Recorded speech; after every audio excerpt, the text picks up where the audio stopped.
Greetings, programs. This is Wretch, and welcome back to Appointment with F.E.A.R. When we last left our hero, the Cure, he had an interesting day of crime fighting, stopping a pickpocket, coming to some bad conclusions on some investigations in a museum, and also taking on a giant rock monster called the Devastator, and taking him out, which was kind of cool. I believe his name was the Devastator. But he headed to his aunt's house, he's rested up. We have to find out information on the F.E.A.R meeting or things are going to be very bad for the citizens of Titan City. So let's go ahead and get going. The next morning, a bright and sunny Saturday greets you. No work today. If I still have a job left to go back to. Off again already? I still have some more cream cakes. Sorry, Aunt Florence, I have to go. It was lovely to see you. Alright, dear. Well, take care. You give your aunt a wave and leave to enjoy your day off. I really doubt I will be enjoying my day off. Let's see here. We can visit the exhibition of home appliances of the future at the World's Court Exhibition Center. We can go watch the Presidential Cavalcade on the 7th Avenue, or go watch a friendly football game, the Titan Tigers versus the Metro Mohawks. You know what? If F.E.A.R is such a huge organization, I'm sure the Presidential Cavalcade would probably get their attention, so we'll go with that. 7th Avenue. The citizens of Titan City have turned out in their thousands to greet the President. They line both sides of 7th Avenue 6 deep, and the presidential car is still not due to arrive for half an hour. Spirits are high. There is much flag waving and bands are playing the streets as a prelude to the arrival. Where do you go from here? Wait in a coffee bar for the main procession to arrive. Find a place in the crowd which offers a decent view. Can we try and solve the puzzle, Pat?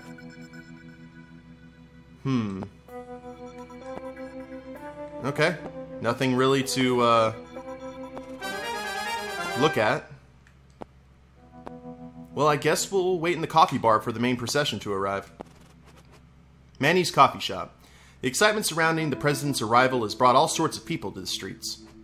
It's so busy in here. You sit down at a table next to a man wearing a shabby brown overcoat. Hey, buddy, let's share a seat and watch the parade. You glance around, desperate for any other seat, but they are all occupied. If you insist. He seems he has connections with the underworld and lets slip some information. So you know that ocean behemoth thing that caused problems back in '84? Yes, it was all over the Titan City Network news, sir. Yeah, well, that smelly fish creature is back. It wants revenge. You know full well you cannot allow the huge water-spawn creature to enter Titan City. The containment field we set up must have failed somehow, or perhaps it was sabotaged. You make a mental note to explore the harbor as soon as you can. I found a clue. And gained a luck point. What now, hero? Well, let's go back outside into the crowd and find a good spot. By that hiccuping, I assumed that he was drunk, so he probably wouldn't give a whole lot more information. You fight your way through the crowd until you reach a spot that you can see just above the cars arrive, or where you can just about see the cars arrive up the avenue over the heads of the crowd in front of you. 20 minutes later, the cavalcade arrives and cheers go up from the crowd. As the president's cars approach, you catch sight of a man in front of you struggling with something. His hand comes free. Oh no, he's got a gun! You must do something to prevent the man getting a shot at the president. Leap on him from behind. You leap on him from behind. You are very badly injured. I have a stamina of 8? How? Okay, let's flip on a sonic fountain pen, I guess. I thought I got stamina from staying at my grandmother's, or my aunt's. Let's flip on a sonic fountain pen. You aim the sonic fountain's pen right at the assassin's right ear. Lunging at assassin, you lurch. Whoops. Assassin lunges to slice you, right at your big toe on the left foot. Assassin is too slow and the slice is way off. I will not give up. Let's try that again. Let's deploy a blasty hat. You line up the blasty hat on the assassin's mouth. And the assassin's hit. For 6 damage. The assassin suddenly takes a step back from you. And we earned a F.E.A.R card. Awesome. Let's go ahead and spend my 1 luck point. See what we got. The Scarlet Prankster. Wow, it looks like Harley Quinn's, and Mr. Burns had a kid together. You temporarily release your grip on him and he manages to shove you aside. The president's car draws past. The crowd is cheering. Sweet dreams, Mr. President. No! He aims the gun and shoots. Blam!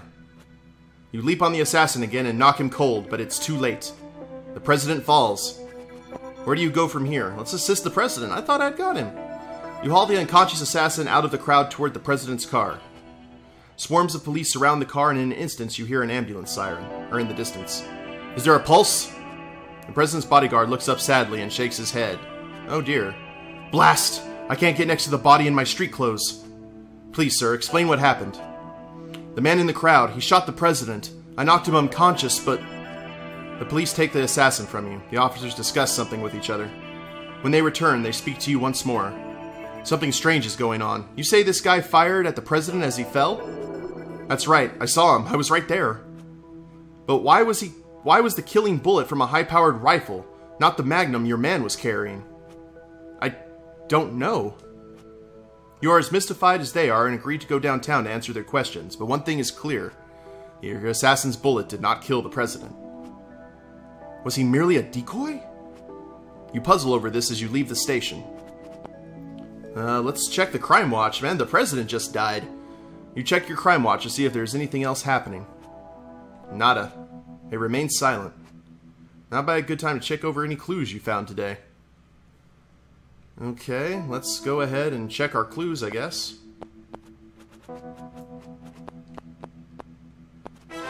Wow. Nothing on the crime watch. Well, let's continue. With nothing else to do today, you head for home. That was a quick day. The prospect of the F.E.A.R meeting is weighing heavily on your mind. Perhaps I should just relax for this evening. It might be the only chance I get. Yeah, I need 6 stamina points, definitely. Exhausted, you head straight to bed. The next morning, the sun streams in through your apartment windows. It's another beautiful day in Titan City. You're awoken not by the alarm clock, but by a repeating message on your crime watch. F.E.A.R meeting may take place today. You must find the exact location. You spring out of bed. Today? Alright, do any of your clues suggest where the meeting might be? Well... Let's visit the waterfront, I guess. Do you have the correct day? Do you know what time the meeting could take place?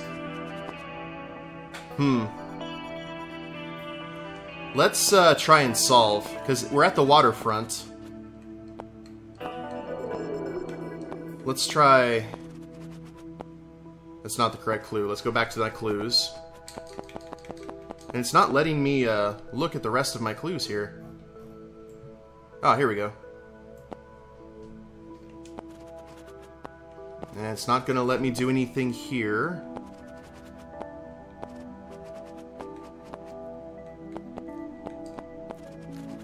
Man, we have nothing.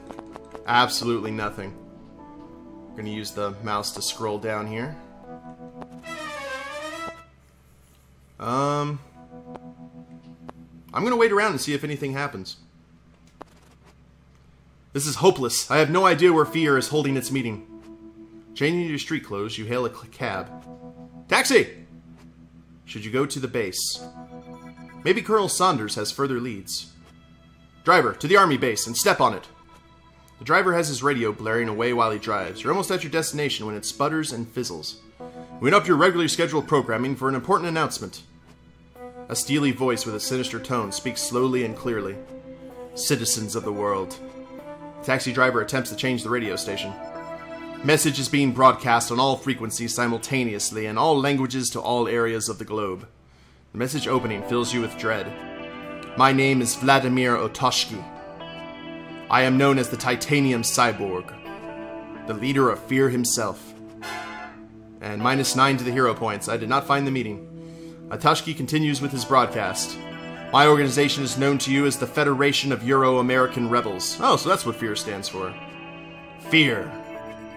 My message is this. We have taken control of the Starfire satellite which orbits the Earth.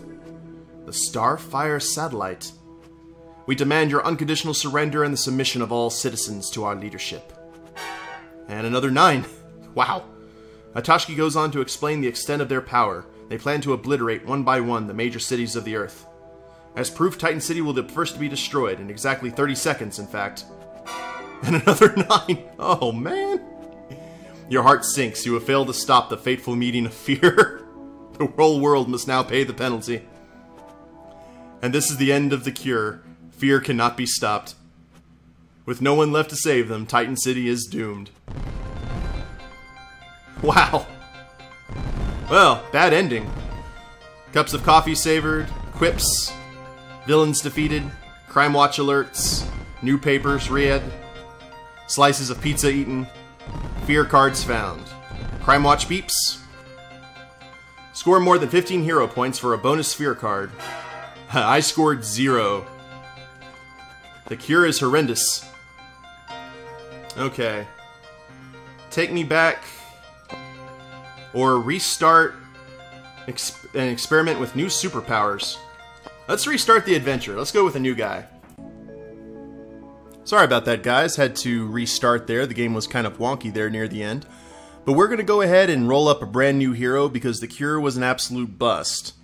So using what we've gathered from the cure's adventure, we'll see if we can find our way a better path to the meeting with F.E.A.R.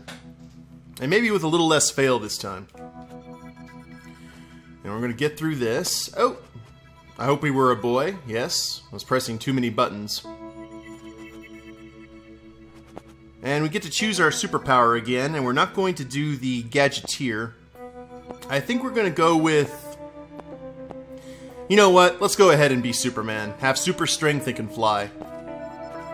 Why not? Now we get to choose our looks. That's interesting. With the ponytail. Captain Whitebread.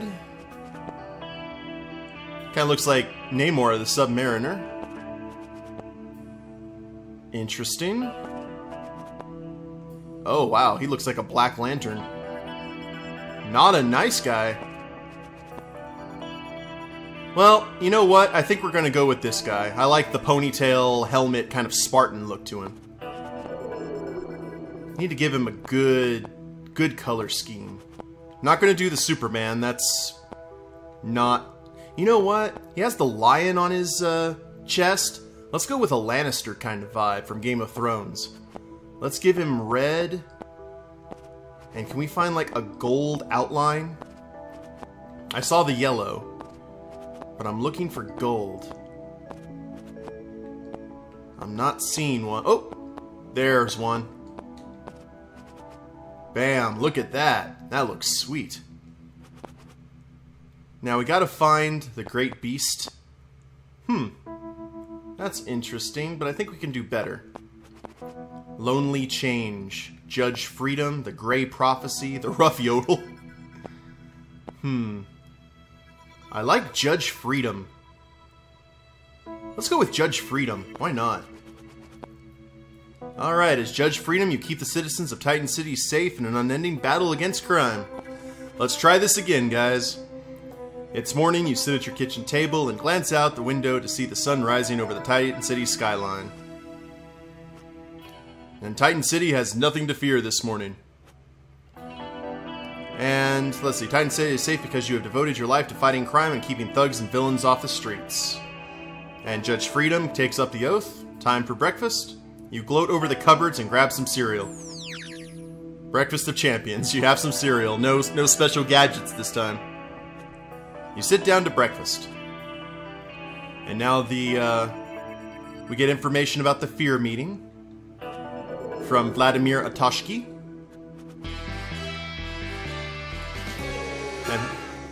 And we get a luck point.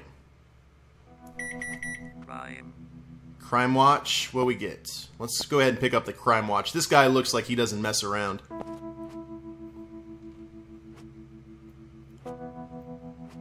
Okay. What crime is it?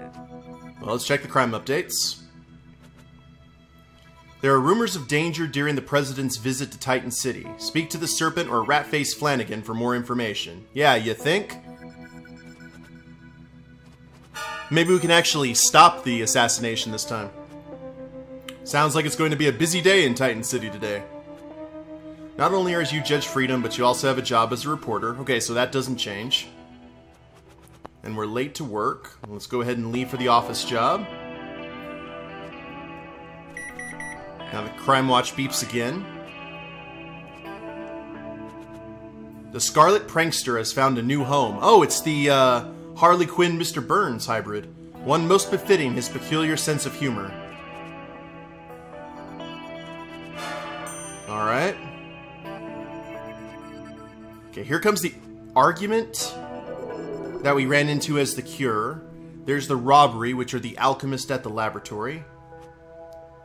Or about the bank, rather. And then the thing of car horns. Let's go ahead and try and settle the argument this time.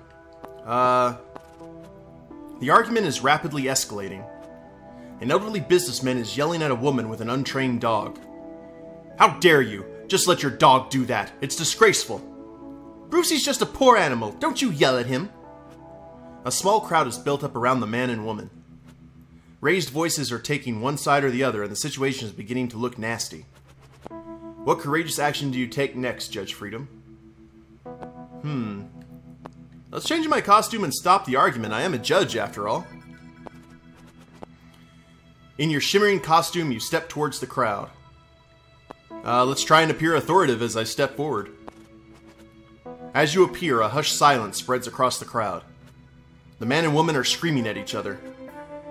If that mess isn't cleaned up, I swear I will grab your mutt and strangle the life from it. Man, guy's a prick. Ahem. Your contemptuous look has its desired effect. They both look at you and then back at each other, sheepishly, and shuffle along the sidewalk, going about their business. And we gain a hero point. With the situation now well diffused, you step up to the dog's mistress. Reprimand her for allowing her dog to foul the footpath. I'm not going to take her dog to the pound. You approach the woman and her dog in your most heroic manner. Oh, much dog, much hero. Madam, you simply can't allow your dog to foul the footpath. Always use a bag or a pooper scooper. Oh, I'm terribly sorry. I promise I won't let Brucey do it again. It was the liver I gave him this morning. It must have disagreed with him. People around start clapping you for your intervention. It seems you have picked up some fans today. And another hero point. Outstanding. Your duties as Judge Freedom performed, you resume your alter ego. Let's go ahead and set off for work. At the office. Late again. You creep past the office of your boss, Jonah White, hoping he will not notice. In my office! Immediately! Sheepishly, you leave your desk and creep in to see Jonah. A stream of abuse follows. In his eyes, you are lazy, shiftless, incompetent. Suddenly, a squeal of tires in the street below, followed by a loud crash, interrupts him. What the devil was that? The two of you rush to the window. A crowd is gathering around a large black limousine which has spun around in the road, mounted the sidewalk, and crashed into a street lamp. A fire has started in the rear of the car and is spreading. What do you do? Well, let's dash to the toilet and change into my costume. As Judge Freedom, you step out towards the limousine. That's right, everyone. Stay back and let us do our job. The situation seems to be under control. But then you notice the fire. It's heading towards the tank. The two men inside the car, the chauffeur and his passenger, look thoroughly shaken. What now, Judge Freedom? Let's go to the men's aid. Let's rip the door off. I do have superpowers, after all. You grip the limousine and rip off the door with your immense strength. Everybody out! Grabbing both passengers, you lift them away to safety. Gain 3 hero points. Huzzah. One of the passengers, an expensively dressed middle-aged man, is delirious with shock. He mumbles incoherently as you lift him out. The paramedics had best look after this poor fellow. You hand him over to be taken care of. The fire hits the tank and the car explodes. Just in time. Everything else seems to be under control. Now to change back into my work clothes. You duck into a side street and put on your disguise once more. Good job, Judge. Perfect. Not even the fedora this time. The glasses will do. You better get back to work before Jonah notices you're gone. You're about to sit at your desk when... Out again? You're not on vacation! Get back to work! You sheepishly return to your desk, feeling the eyes of everyone in the office upon you. And then the final sting. Why can't you be more like Judge Freedom? Oh, that's low. Lunchtime rolls around and you decide to head to El Greco's diner. While you were eating, a chattering group of eggheads scrambled into the booth next to yours. Well, I think the man's a fool. Maybe you're right, he's a stubborn old jackass. They are trying to keep their voices down, but their obvious excitement allows you to catch the gist of their conversation. They are from the local university science laboratory. If he mixes the aldehyde in that temperature, there could be an almighty explosion. He'd never admit it was dangerous. I know one thing, we're much safer out here. Sounds ominous. Perhaps I should check it out. The group's security passes identify them as being from the biochemistry department, only a block away. You pay your bill and leave quickly. Halfway there, you stop. From within the shop you are passing, a cry reaches you. Stop! Thief! Where do you go from here, Judge Freedom? Stopping a potential explosion is a much more important task. Investigate this call for help. Oh, man. Well, that's a potential explosion. This is an actual thing happening. You know what? I'm going to go and investigate the call for help. You duck into an alley and change into Judge Freedom. Quick as a flash, you spring into the shop, ready for action. It is a small sweets and candy shop. The proprietor, Mr. Calvin Farquharson, is standing behind the counter in a state of shock, his head buried in his hands. Pull yourself together, man. Take a deep breath and tell me what happened. He takes a moment to compose himself. Terror! The little terror! Pulled a gun! His eyes are wide with fear as he describes the crime. He points through the shop, which was apparently the back door. He grabbed everything on the counter and ran out through there. Where do you go from here? Let's race for the back door and stop the thief before he can get away. You fling open the back door and your eyes scan the dirty yard outside. In the far corner of the walled yard is a pile of boxes and you can make out a shoe protruding from behind them. What do you do now? Fly forward and punch away the boxes. Yeah, I can do that. Why not? Your body hovers and you rush forward with great speed. With an almighty punch, you knock the boxes flying all over the yard. Got you now, you villain. Please, sir, don't hurt me. In front of you cowers a young boy. He's barely 9 years old. You came close to hurting the little nipper. In his right, he clenches his booty, a half-eaten goo bar. Ouch. Well, jump to conclusions there. Oh, Judge Freedom. He is terrified to see you, and you scowl at him sternly. Come with me, now. Yes, sir. Phew. Luckily, he's not seriously hurt. Grabbing him by the wrist, you march him inside the shop. Although you're worried about the boy, you make sure to scold him for his antics. You can't just be stealing anything you'd like. I better not catch you again. Sorry, I won't do it again. I hope not. You send him on his way. You then turn to the shopkeeper. You are furious. I thought this was a serious robbery, not just some youngster's prank. But... And that poor boy. The cowardly shopkeeper has wasted your time. With the boy scared out of his mind, you had better get moving quickly before any of the passersby find out what has happened. This is just the sort of thing your critics would pick up on. What now, Judge Freedom? Let's go ahead and leave quickly. You hastily leave the candy shop, furious that your time has been wasted. It's far too late for me to check out that incident at the labs now. Perhaps your crime watch has something to report, or you could just cut your losses and go home. Let's check the crime watch. We'll get through the first day. You check your crime watch to see if there's anything else happening. Silence. Okay. I think we're good then. With nothing else to do today, you head for home. You make your way home and spend the rest of the night relaxing in front of the TV after the day's excitement. And gain 6 stamina. The rest is much needed. And here we go on to the next morning, guys. Well, I'll go ahead and end the episode here. I hope you guys have enjoyed it. We're trying out a new character who seems to be very headstrong. Will have no hesitation to rip the door off and save some people, but also can almost potentially kill people with his super strength. So, good times. But if you liked the episode, go ahead and click like down below, subscribe to the channel, or leave a comment. That'd be a big help. And And we'll catch you next time. Later days, everyone.